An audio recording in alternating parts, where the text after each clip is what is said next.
I've heard people say that Earth is basically like hell. And things like, how could hell possibly be any worse than this place? Maybe you've even thought that yourself. But here's the thing, guys. This Earth, it still has love. It has laughter.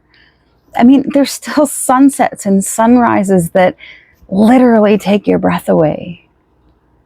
It still has the warmth of a hug, the smile or laughter of a child, right? The power of music and the loyalty of a good friend. Even peace that can be found in quiet moments here and there. There's almost a comfort of being known and a hope that maybe tomorrow's going to be better. That's because even in a broken world, good still exists. But now imagine if every one of those things was gone. Imagine a place with no love, no peace, no joy or comfort, no kindness or hope, nothing beautiful, no rest, just fear and regret, nonstop anxiety, grief, and loneliness, never-ending sorrow and despair. Every painful emotion you have ever experienced multiplied beyond anything you've ever known, with no relief whatsoever and no end ever. The Bible describes a place where people desperately long for relief, but there is none. They can't even unalive themselves. A place of such deep regret where people realize that they rejected the one who wanted to save them. The one who loved them so much, he gave his life freely for them, even knowing that they wouldn't believe. Jesus spoke of weeping and gnashing of teeth. That is a super scary picture of overwhelming sorrow and anguish. Look, my friend, I don't want that for you. I don't want that for anyone, whether I know you or not. God loves you.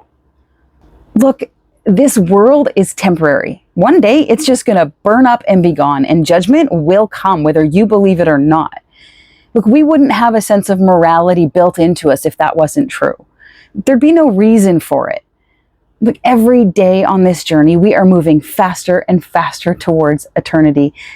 And there are only two destinations, my friend, with God or without him. There's no middle ground. And I'm sorry to say, you're not going to want to hear this, but it can't be a God of your making. I tried that too. That's called idolatry. Deep within each and every one of us, we know there is only one true creator, one true God, capital G. Every other little God, little g, that sets himself higher than the true one God is actually a false God. I was deceived myself for most of my life until I was 38. Look, don't wait. Every single day in North America now, 12,500 to 13,000 people are no longer above ground. You never know when it's your day. Look, God isn't just good. He's the whole source of everything good. Every little glimpse of love, every moment of peace, or every act of kindness, and every reason to hope. My friend, without him, there's none of that. Because there's none of him. Hell is eternal separation from God. God is everything good, everything perfect, and evil cannot be in his presence. If it could, he wouldn't be perfectly good, perfectly righteous, perfectly just, and perfectly holy. See, when God takes his hand away from something, if he takes it off of something, then darkness can take over. And it grieves him to do that, but he's just giving people what they asked for. And let's be honest, this world has asked for God to be removed. And now it's in complete chaos. And yeah, there's a lot of persecution against followers of Christ right now. The Bible said there would be. So I ask you to consider, why is that? Why won't people just simply deny Jesus Christ at the threat of being unalived? Think about that. Look, Islam tells you that you have to be willing to sacrifice your life for their religion, for their little g God. But Jesus gave his life for us, for you. And when you come to understand what this actually means for you in your life, you come to understand what he actually did, what he gave up, and how much he actually saved you from. You didn't even know you were in danger. And I'm telling you, that's how deep the deception goes. You don't even know you're in danger until you're not anymore, and you can look at it objectively. That position of perspective, it only comes with humility and submission, saying, God, I need you. I need to be saved. And as ones who have truly been redeemed, like myself, we love him so much that in return, if that day comes, we would not deny him, even if it cost us our life, because we love him. God only wants us to love him and out of that live for him. That's what changes our hearts and changes our perspective. We become able to see through the spirits of deception. Look, my friend, time is not getting shorter. God says that we won't know the day or the time that Jesus is coming back, but he did say that we will know this season. And friends, we are definitely in the season.